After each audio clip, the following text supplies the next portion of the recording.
Ibu, bapak, saudara-saudariku yang terkasih, rekan-rekan muda dan anak-anakku yang terkasih, Shalom.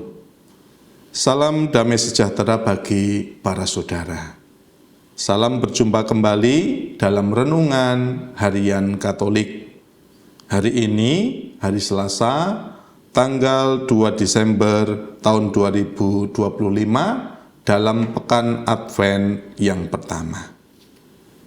Tema renungan pada hari ini ialah mendambakan kedamaian di dunia.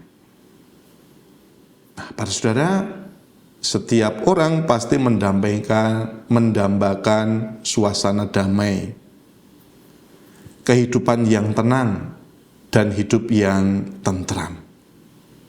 Nah, suasana damai dapat dimulai dari diri kita, para saudara, yaitu ketika kita selalu berpikir positif, berprasangka baik kepada setiap orang.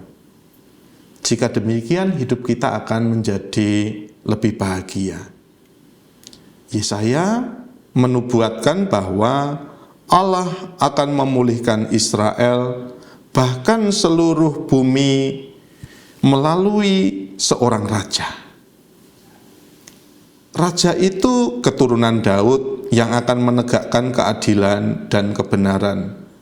Hal ini digambarkan sebagai pohon yang ditebang, kemudian menjadi tunggul, lalu tumbuh tunas, bertumbuh menjadi besar, lebih besar daripada pohon yang asli, dan akan berbuah lebat.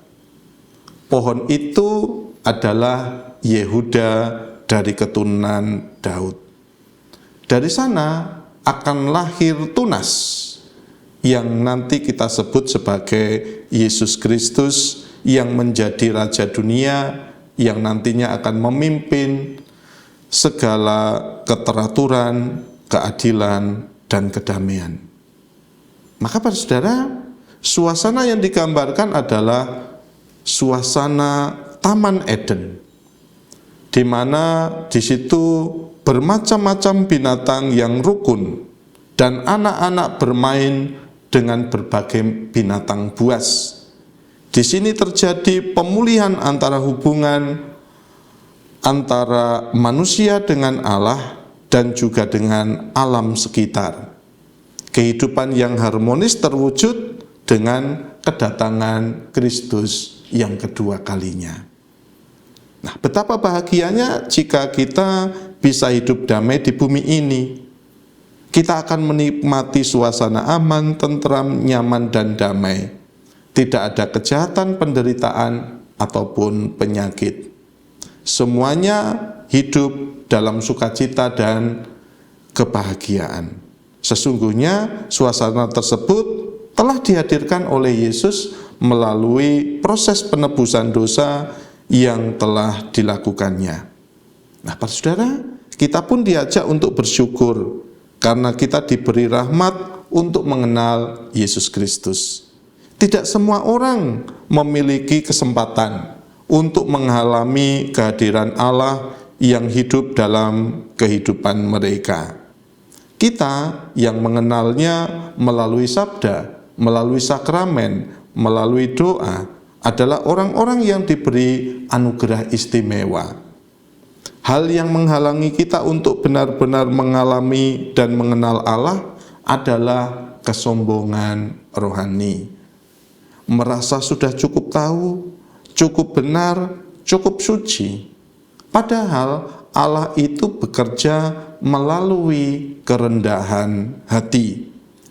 Ia berdiam dalam hati yang lemah lembut, bukan dalam pikiran yang ingin mendebat. Kerendahan hati bukan berarti minder, tetapi sadar bahwa tanpa Allah kita tidak dapat melakukan apa-apa.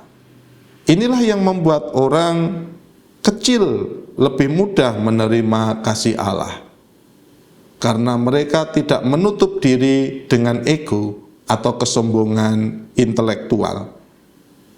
Maka Iman yang sederhana melahirkan sukacita yang tulus. Orang yang hatinya sederhana tidak banyak menuntut, melainkan bersyukur atas setiap hal-hal yang kecil. Maka para saudara, kita diajak untuk belajar bersyukur. Kita akan melihat bahwa Allah itu selalu hadir, bahkan dalam hal-hal sepele.